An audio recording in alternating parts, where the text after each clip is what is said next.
Bonjour à tous et bienvenue dans cet épisode numéro 3 de ma série Road to 100 000 €.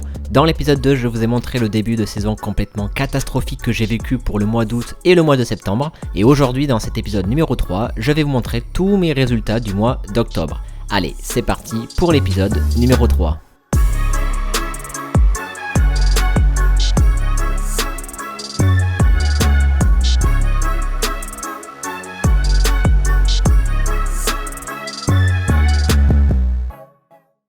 Avant que je vous montre les résultats, je tenais à vous dire qu'à partir de maintenant, je rentrerai uniquement sur une cote de 1,83 au minimum et non plus sur une cote de 1,80. Je savais que ce moment-là arriverait, c'est tout simplement parce qu'Orbitix prend 3% de commission uniquement sur les pronos gagnants. En gros, à chaque fois que je gagne un pari, Orbitix prélève 3% sur les bénéfices de celui-ci. C'est l'une des options que la plateforme a mis en place pour se rémunérer. Avant, je ne prenais pas en compte ce 3% de commission et donc mon capital n'était pas exactement le même à chaque fin de match. Mais maintenant, étant donné que mes mises augmentent de plus en plus, ce 3% prend vraiment de sa valeur, du coup je me dois d'anticiper ce pourcentage. Pour ça, j'augmente ma cote d'entrée. En gros, si je rentre sur une cote de 1,83, c'est comme si je rentrais sur une cote de 1,80 après la commission enlevée. Voilà. Allez, place aux résultats maintenant. On s'était donc arrêté au match numéro 16 et on était sur une série de 7 matchs d'affilée non pariés. Je rappelle que mon capital est actuellement de 6 400 € et pour ce mois d'octobre, j'ai proposé un total de 12 matchs. Voici les résultats. Match 17, Fribourg contre Mayence. Malheureusement, un but a été marqué à la 52e minute.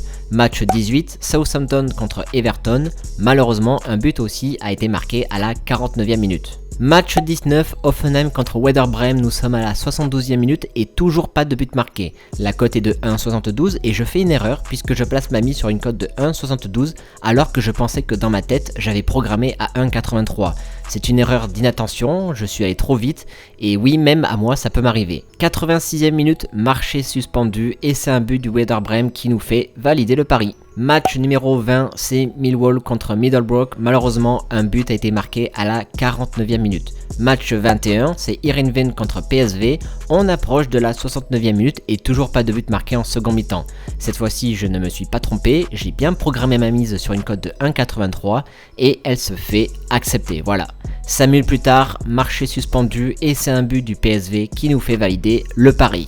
Match numéro 22, Celta Vigo contre la Real Sociedad. Malheureusement, un but a été marqué à la 54e minute. Match 23, Aston Villa contre Chelsea. Malheureusement, un but a aussi été marqué avant la cote à la 65e minute. Match numéro 24, Real Madrid contre Barcelone, le Classico. Nous sommes à la 73e minute et toujours pas de but marqué en second mi-temps. Ma mise se fait donc accepter sur une cote de 1,83. 82e minute, marché suspendu et c'est un but du Barça qui nous fait valider le pari dans ce Classico. Match numéro 25, Göteborg contre Malmö. Malheureusement, un but a été marqué en tout début de second mi-temps à la 46e minute. Match 26, Villarreal contre Osasuna. Malheureusement, un but a été marqué à la 52e minute. Match 27, Malines contre Standard de Liège. Malheureusement, encore une fois, un but a été marqué à la 71e minute, quelques secondes avant de rentrer dans le match. C'était assez frustrant sur le moment. Et enfin, dernier match d'octobre, match 28, Tottenham contre Newcastle. Un but a été marqué avant la cote à la 54e minute. Voilà donc les 12 matchs que j'ai proposés durant ce mois d'octobre. Sur ces 12 matchs, 9 matchs n'ont pas été pariés à cause d'un but marqué avant la cote, 3 ont été gagnés et 0 ont été perdus. Maintenant, si on regarde le bilan depuis le début de la saison, on peut voir qu'on a eu énormément de matchs non pariés et du coup, on n'a pas pu vraiment rattraper les pertes du début de saison.